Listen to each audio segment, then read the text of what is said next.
Alin ang mataas? Multiplication o addition? Napakadali naman yan.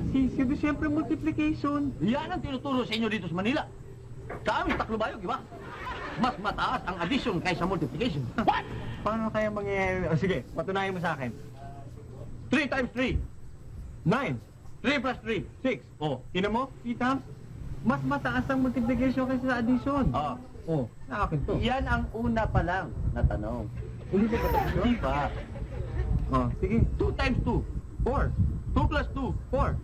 Patas na. Oo nga, no? Patas na, no? 1 times 1.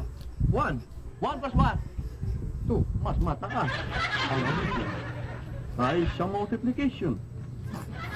Naman naman tao, matutulog na kumikita pa.